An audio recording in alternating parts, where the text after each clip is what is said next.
toward me this time, toward my mother, who was setting Grover down in the grass. We'd reached the crest of the hill. Down the other side, I could see the valley. Just as my mother had said, the lights of a farmhouse were glowing yellow through the rain. But that was half a mile away. We'd never make it. The woman grunted, pawing the ground. He kept eyeing my mother, who was now retreating slowly downhill, back toward the road, trying to lead the monster away from Grover. "Run, Percy," she told me. "I can't go any farther. Run!" But I just stood there, frozen in fear as the monster charged her. She tried to sidestep, as she told me to do, but the monster had learned his lesson. His hand shot out and grabbed her by the neck as she tried to get away. He lifted her as she struggled, kicking and pummeling the air. "Mom!" She caught my eyes and managed to choke out one last word. "Go!" Then, with an angry roar, the monster closed his fist around my mother's neck, and she dissolved before my eyes, melting into light, shimmering gold in form, as if she were a holographic projection, a blinding flash, and she was simply gone. No, anger replaced my fear. Newfound strength bursted in my limbs, the same rush of energy I'd gotten when Mrs. Dodds grew talons. The bullman bore down on Grover, who lay helpless in the grass. The monster hunched over, snuffling my best friend, as if he were about to lift Grover up and make him dissolve too. I couldn't allow that. I stripped off my red rain jacket. "Hey!" I screamed, waving the jacket, running to one side of the monster. "Hey, stupid! Ground beef!"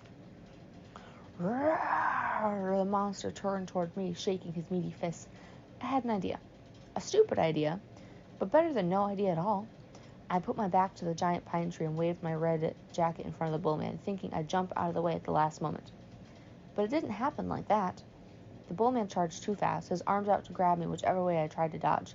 Time slowed down. My legs tensed. I couldn't jump sideways, so I leapt straight up, kicking off from the creature's head, using it as a springboard and turning in midair, and then landing on his neck. How did I do that? I didn't have time to figure it out. A millisecond later, the monster's head slammed into the tree, and the impact nearly knocked my teeth out. The bullman staggered around trying to shake me. I locked my arms around his horns to keep from being thrown. Thunder and lightning were still going strong. The rain in my eyes, the smell of rotten meat burned my nostrils. The monster shook himself around and bucked like a rodeo bull. He should have just backed up into the tree and smashed me flat, but I was starting to realize that this thing only had one gear: forwards. Meanwhile, Grover started moaning in the grass.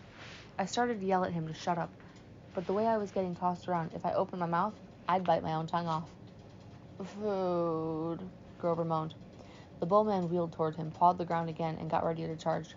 I thought about how he had squeezed the life out of my mother and made her disappear in a flash of light, and rage filled me like a high-octane fuel. I got both hands around one horn, and I pulled backward with all my might. The monster tensed and gave a surprised grunt, and then, snap! The bullman screamed and flung me through the air. I landed flat on my back in the grass. My head smacked against a rock.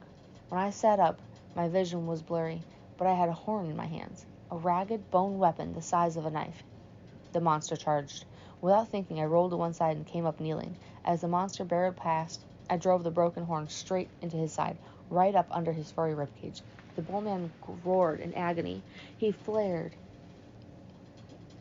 clawing at his chest, and then he began to disintegrate, but not like my mother, in a flash of golden light, but crumbling like sand, blown away in chunks by the wind, the same way Mrs. Dodds had burst apart. The monster was gone. The rain had stopped. The storm still rumbled, but only in the distance. I smelled like livestock, and my knees were shaking. My head felt like it was splitting open. I was weak and scared and trembling with grief. I'd just seen my mother vanish. I wanted to lie down and cry, but there was Grover, needing my help, so I managed to haul him up and stagger down into the valley, toward the lights of the farmhouse. I was crying, calling for my mother, but I held on to Grover. I wasn't going to let him go.